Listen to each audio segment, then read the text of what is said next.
টানা বর্ষণ আর পাহাড়ি ঢলে শেরপুরের মহারশী নদীর 5টি স্থান ভেঙে নিম্নাঞ্চল প্লাবিত হয়েছে। এতে ঝিনাইগাতি উপজেলায় তলিয়ে গেছে ঘরবাড়ি ও আবাদি জমি। অনেক গবাদি ও পশু ও প্রয়োজনীয় জিনিসপত্র নিয়ে নিরাপদে আশ্রয় উঠেছেন। এছাড়া ভোগায় ও সোমেশ্বরী নদীর পানি বিপদসীমার কাছাকাছি পৌঁছেছে। এদিকে রংপুরের গঙ্গাচড়ার মহিপুরে দ্বিতীয় তিস্তা সেতুর পশ্চিম পাশের সেতু রক্ষা বাঁধে নতুন করে ভাঙন দেখা দিয়েছে। ঝুঁকিতে রয়েছে লালমনিরহাট রংপুর অঞ্চলের সংযোগ সড়ক সহ 1000 পরিবার।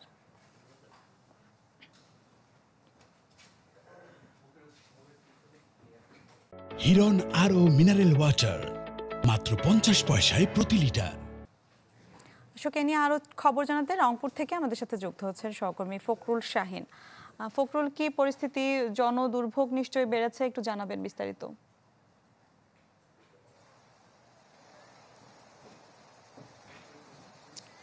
মিলা, আমি রংপুর লালমনিরহাট মহাসড়কের উপরে যে তিস্তা সেতুটি আছে, দ্বিতীয় তিস্তা সেতু, তার পশ্চিম তীরেই পশ্চিম দিকে এসেছি, যেখানে আসলে ভাঙ্গন দেখা দিয়েছে এবং আপনি নিজেও দেখতে পাচ্ছেন যে আমার পিছনে আসলে ভাঙ্গনের যে ভয়াবহতা সেটি কিন্তু ইতিমধ্যে লক্ষণীয়। আমরা যে তথ্য পেয়েছি সেটি হচ্ছে যে এটি তিস্তা সেতু রক্ষা বাঁধ এবং এটিকে এলজিইডি অ্যাপ্রোচ সড়কও বলছে। তো এই অ্যাপ্রোচ সড়কটি কিন্তু 900 মিটারের এবং ইতিমধ্যে 100 মিটার পর্যন্ত কিন্তু নদী গর্ভে বিলীন হয়ে গেছে, অর্থাৎ 100 মিটার পর্যন্ত ভেঙেছে এবং এটি কিন্তু ভাঙন শুরু হয় প্রায় গত 1 মাস আগে থেকেই কিন্তু ভাঙন শুরু হয়। আমরা শুরুতে দেখেছি যে 2-3 মিটার ভাঙে, তারপরও কিন্তু এলজিইডির পক্ষ থেকে আসলে তখন কোনো ব্যবস্থা নেওয়া হয়নি।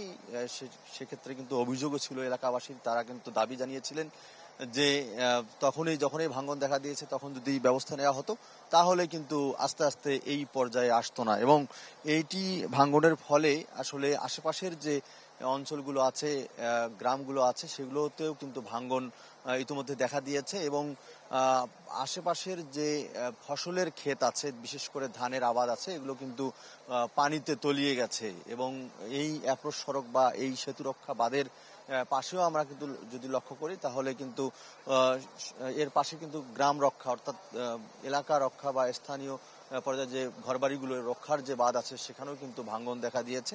অর্থাৎ এটি যদি এখনই মেরামত করা না হয়, যদি এটিকে আসলে আবার সংস্কার করা না হয় তাহলে কিন্তু এই শহর মানে সেতু রক্ষা বাঁধটি তো ভাঙবেই, বিশেষজ্ঞরা বলছেন। এর পাশাপাশি যে সেতুটি আছে অর্থাৎ তিস্তা নদীর উপরে যে দ্বিতীয় তিস্তা সেতু সেটি কিন্তু ঝুঁকির মধ্যে পড়বে এবং এক সময় সেটিও কিন্তু ভাঙনের সৃষ্টি হতে পারে এমন আশঙ্কা করছেন। এবং পাশাপাশি যে আশেপাশের যে গ্রামগুলো আছে এবং শহর রক্ষা যে বাঁধ সেটিও কিন্তু ক্ষতিগ্রস্ত হবে এবং শহর রক্ষা বাঁধ যদি বা গ্রাম রক্ষা বাঁধ ভেঙে গেলে তাহলে কিন্তু গ্রামের মধ্যে কিন্তু পানি প্রবেশ করতে পারে, তখন কিন্তু প্লাবন আরো বেশি দেখা দিতে পারে, এমনটা কিন্তু আশঙ্কা করছেন যারা নদী বিশেষজ্ঞ আছেন, পরিবেশবিদ আছেন, তারা কিন্তু আশঙ্কা করছেন। সুতরাং তাদের দাবি যে দ্রুত এইটি আসলে আরো ঝুঁকিপূর্ণ হওয়ার আগেই, আরো ভাঙনের আগেই কিন্তু দ্রুত সংস্কার করা হয়। জি, ধন্যবাদ আপনাকে। রংপুর থেকে আমাদের সাথে যুক্ত হয়েছিলেন সহকর্মী ফখরুল শাহিন।